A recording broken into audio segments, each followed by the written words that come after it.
എൻ്റെ പേര് ബിജു ജോസഫ് സുഭാഷൻ എന്നാണ്. എനിക്ക് അമ്മ തന്ന നന്ദി അല്ലെങ്കിൽ അമ്മ തന്ന കൃപകളെക്കുറിച്ച് പറയാനാണെങ്കിൽ ഒരു 3-4 മണിക്കൂർ എടുക്കും. ഞാൻ ചെറിയ കുറച്ച് കാര്യങ്ങൾ പറയാം. ഞാൻ ഒരു 1993 IMSലേക്ക് വരുന്നത്. അത് കഴിഞ്ഞ് ഞാൻ ജോലി സ്വന്തമായിട്ട് 97 വിദേശത്ത് പോയി. ഒരു 18 വർഷം കഴിഞ്ഞ് വീണ്ടും വന്നു. ആ സമയത്ത് ബഹുമാനപ്പെട്ട പ്രശാന്തച്ഛൻ എന്നെ വിളിച്ചിട്ട് പറഞ്ഞു, ബിജു വന്നിട്ട് ടീമിൽ ജോയിൻ ചെയ്യണം. അപ്പോൾ എൻ്റെ അപ്പച്ചനും ഇവിടുത്തെ വോളണ്ടിയർ ക്യാപ്റ്റനായിരുന്നു. അപ്പോൾ അങ്ങനെ ഞാൻ അച്ഛൻ്റെ കൂടെ നിൽക്കുന്ന സമയത്ത് കോവിഡായി. ഗൾഫിൽ നിന്ന് ഞാൻ ദുബൈയിലാണ് ജോലി ചെയ്തുകൊണ്ടിരുന്നത്. നാട്ടിൽ വന്നു കഴിഞ്ഞപ്പോൾ 2 വർഷം ഞങ്ങളിങ്ങനെയൊക്കെ നോക്കി. പിന്നെ ഞങ്ങൾക്ക് പൈസയുടെയൊക്കെ പ്രശ്നം വന്നു. അപ്പോൾ എനിക്ക് 2 ആൺമക്കളാണ്. എൻ്റെ ഭാര്യയാണ് അവിടെ പാടിക്കൊണ്ടിരിക്കുന്ന എൻ്റെ വൈഫാണ്. അപ്പോൾ ഞങ്ങളിങ്ങനെ IMSലേക്ക് വരുന്നുണ്ട്, പക്ഷെ ഞങ്ങളുടെ കാര്യങ്ങളൊന്നും നടക്കുന്നില്ല. ആ സമയത്താണ് ഞാൻ ഇവിടെ നമ്മുടെ ആലപ്പുഴ രൂപതയിലെ സെൻറ്റ് ജോസഫ് ഇടവകയിലാണ്. എൻ്റെ ഇടവക ഏതാണ്, ഞങ്ങളുടെ വികാരിയച്ഛന് ഒരു പോൾജി ഇറക്കലുണ്ട്. അപ്പോൾ എനിക്ക് എൻ്റെ വല്യപ്പച്ചൻ്റെ കാലത്തോട്ട് എനിക്ക് ബാൻഡ് സെറ്റ് ഉള്ളതാണ്, പ്രൊഫഷണൽ ബാൻഡ് ഉള്ളതാണ്. അപ്പോൾ അച്ഛൻ എന്നോട് ചോദിച്ചാൽ, നിനക്ക് സ്കൂളുകളിൽ ഇങ്ങനെ ബാൻഡ് പഠിപ്പിച്ചുകൂടെ എന്ന് ചോദിച്ചു. അപ്പോൾ ഞാൻ പറഞ്ഞു, അച്ഛാ എനിക്കറിയില്ല, ഞാൻ ശ്രമിക്കാം. അങ്ങനെ അച്ഛൻ ആദ്യമായിട്ട് എന്നെ കലവൂർ സ്കൂളിലേക്ക് വിളിക്കുകയാണ്. അപ്പം ഞാൻ കലവൂർ സ്കൂളിൽ ചെന്നു. എനിക്കൊന്നും അറിയില്ല. ഞാൻ വൈഫിനോട് ഷെയർ ചെയ്തു. അപ്പോൾ അവൾ പറഞ്ഞു, പ്രാർത്ഥിക്കുക അച്ചാച്ചാ, എന്തെങ്കിലുമൊക്കെ പറ്റും. ഞാൻ നെറ്റിലുമൊക്കെ അത് സെർച്ച് ചെയ്ത് ഏതായാലും ഞാൻ 1 വർഷം അവിടെ പഠിപ്പിച്ചു. പ്രിയപ്പെട്ടവരെ, അന്നും ഞാൻ മുടങ്ങാതെ എല്ലാ ദിവസവും പരിസൂർബാനയ്ക്ക് രാവിലെ IMSലാണ് വരുന്നത്. ഒരു ദിവസം പോലും ഞാൻ പരിസൂർബാന മുടക്കാറില്ല. അപ്പോൾ തിങ്കളാഴ്ച വന്നു. അപ്പോൾ എനിക്കത് കഴിഞ്ഞപ്പോഴത്തേക്ക് സ്കൂളുകളായി. 1 സ്കൂളായി, പിന്നെ 5 സ്കൂളായി, അത് 10 സ്കൂളായി. ഇപ്പോൾ പ്രിയപ്പെട്ടവർ, എനിക്ക് 16 സ്കൂളുണ്ട്. 16 സ്കൂളാണ് ഞാൻ പഠിപ്പിക്കുന്നത്. അപ്പോൾ എനിക്ക് സമയം കിട്ടാതെ വന്നു. ആ സമയത്ത് ഞാൻ അച്ഛനോട് പറഞ്ഞു, അച്ഛാ തിങ്കളാഴ്ച എനിക്ക് വരാൻ പറ്റില്ല, എനിക്ക് സ്കൂളുകളിൽ പോകണം. അച്ഛൻ പറഞ്ഞു, പറ്റില്ല, തിങ്കളാഴ്ച നീ പോകണ്ട, അന്നത്തെ ദശാംശം അന്നത്തെ വിട്ടേരെ, അത് പോകാനൊക്കില്ല എന്ന് പറഞ്ഞു. പക്ഷേ പ്രിയപ്പെട്ടവരെ, തിങ്കളാഴ്ച രാവിലെ തൊട്ട് ഇവിടെ 2 മണി വരെ നിൽക്കും. പക്ഷേ അന്നും അമ്മ എനിക്ക് ക്രമീകരിച്ചു വന്നു. തിങ്കളാഴ്ച എനിക്ക് ക്ലാസ് ഉണ്ട്, അത് 3 മണി കഴിഞ്ഞാണ്. അന്നും ആ സമയത്തും അമ്മ എങ്ങനെയാണ് എന്നെ അത് കൊണ്ട് നടത്തുന്നത് എനിക്ക് അറിഞ്ഞുകൂടാ. ഞാൻ ഇപ്പോൾ പറയാൻ പോകുന്നത് ഒന്നുമല്ല പ്രിയപ്പെട്ടവരെ. എനിക്ക് 2 ആൺമക്കളാണ്. മൂത്ത മകൻ്റെ കല്യാണം കഴിഞ്ഞ 20-ാം തീയതി കഴിഞ്ഞു.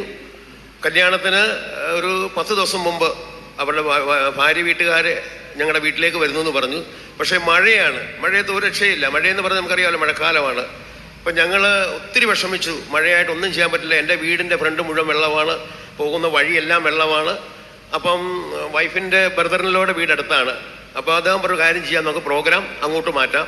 അപ്പം ഞങ്ങൾ അങ്ങോട്ട് പോകാനായിട്ട് ആ വീട്ടിലേക്ക് പ്രോഗ്രാം ഒക്കെ മാറ്റി ഇരിക്കുന്ന സമയത്ത് രാത്രി ഞാനും വൈഫും ഇന്ന് വന്നിട്ടില്ല. വൈഫിൻ്റെ അനിയത്തി കൂടെയാണ് പാടാൻ വരുന്നത്, അദ്ദേഹം ഒന്നും വന്നിട്ടില്ല.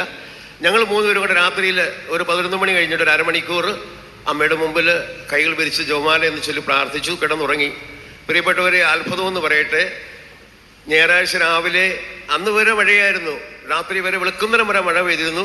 നേരം വെളുക്കുമ്പോഴത്തേക്ക് മഴ മാറി. ഒരു 12 മണി ആയപ്പോഴത്തേക്ക് ഇസ്രായേൽ ജനത്തെ ചെങ്കടൽ കടത്തിയതുപോലെ ദൈവം എൻ്റെ മുറ്റത്തെ കംപ്ലീറ്റ്, ആ പ്രദേശത്തെ കംപ്ലീറ്റ് വെള്ളം പറ്റി. അവർ ഞങ്ങളുടെ വീട്ടിൽ വന്നു. അവിടെ വെച്ച് തന്നെ പ്രോഗ്രാം എല്ലാം കഴിഞ്ഞു. വളരെ ഭംഗിയായിട്ട് കാര്യങ്ങൾ നടന്ന് തിരിച്ചുപോയി. അതുപോലെ 20-ാം തീയതി കല്യാണമായിരുന്നു. അന്നും മഴയാണ്. 18-ാം തീയതി വരെ മഴയാണ്. മഴയെന്ന് പറഞ്ഞാൽ ശക്തമായ മഴ. എങ്ങനെ കല്യാണം നടക്കുന്നതൊക്കെ ഞങ്ങൾക്ക് ടെൻഷനായിരുന്നു. പക്ഷേ അന്നും രാവിലെ, തലേദിവസം രാവിലെ നല്ല കാലാവസ്ഥ വന്നു. പക്ഷേ കല്യാണത്തിന് ദിവസം രാവിലെ 8 മണിയാകുമ്പോൾ വീണ്ടും മഴയായി. അപ്പോഴും ഞങ്ങളിങ്ങനെ ശങ്കിച്ചിരുന്നു. പക്ഷേ അമ്മ അന്നും ഈശോയിലൂടെ ഞങ്ങൾക്ക് അത്ഭുതം പ്രവർത്തിച്ചു. നല്ല കാലാവസ്ഥയായിരുന്നു, മഴയൊന്നും പെയ്തില്ല. നല്ല ഭംഗിയായിട്ട് കല്യാണമൊക്കെ നടന്നു. ഞാൻ പറഞ്ഞു വരുന്നത്, അമ്മ എന്നോടും എൻ്റെ കുടുംബത്തോടും കാണിക്കുന്ന എല്ലാ കൃപയ്ക്കും എങ്ങനെയാണ് നന്ദി പറയേണ്ടത് അറിഞ്ഞുകൂടാ. ഞാനും ഭാര്യയും എല്ലാ ദിവസവും, എല്ലാ തിങ്കളാഴ്ച ഇവിടെയുണ്ട്. ഞങ്ങൾ ബഹുമാനപ്പെട്ട പ്രശാന്തച്ഛൻ്റെ കൂടെ അച്ഛൻ പറയുന്ന കാര്യങ്ങൾ കേട്ടുകൊണ്ട് അച്ഛനോട് കൂടെ ചേർന്ന് IMSൽ പ്രവർത്തിക്കുന്നു. നിങ്ങളെല്ലാവരും ഒരു കാര്യം ഓർക്കുക പ്രിയപ്പെട്ടവരെ, എന്ത് പ്രശ്നങ്ങളുണ്ടായാലും അമ്മയോട് ചേർന്നിരിക്കുക, അമ്മയോട് ചേർന്ന് നിൽക്കുക. അമ്മ സാധിച്ചു തരും. അമ്മ എനിക്കും ഈശോ വഴി എനിക്ക് നേടുത്തുന്ന എല്ലാ കൃപയ്ക്കും ഒത്തിരി നന്ദി. 2 ദിനവൃത്താന്തം 16-ാം അധ്യായം 9-ാമത്തെ വാക്യം. തൻ്റെ മുമ്പിൽ നിഷ്കളങ്കരായി വർത്തിക്കുന്നവർക്ക് വേണ്ടി ശക്തി പ്രകടിപ്പിക്കുവാൻ കർത്താവിൻ്റെ ദൃഷ്ടികൾ ഭൂമിയിലുടനീളം പായുന്നു. അർത്ഥമൊക്കെ നിങ്ങൾക്ക് മനസ്സിലായി കാണുമെന്ന് വിശ്വസിക്കുന്നു. സർവശക്തനായ ദൈവം ബിജു സഹോദരന്റെ കുടുംബത്തിന് ചൊരിഞ്ഞ വലിയ അനുഗ്രഹങ്ങൾക്ക് IMS അമ്മയുടെ മാധ്യസ്ഥം വഴിയാണ് അവർ യാചിച്ചത്. ഈ വലിയ അനുഗ്രഹങ്ങളെ ഓർത്തുകൊണ്ട് നമുക്കൊന്നു ചേർന്ന് സ്തുതിക്കാം. യേശുവേ നന്ദി, യേശുവേ സ്തുതിയെ.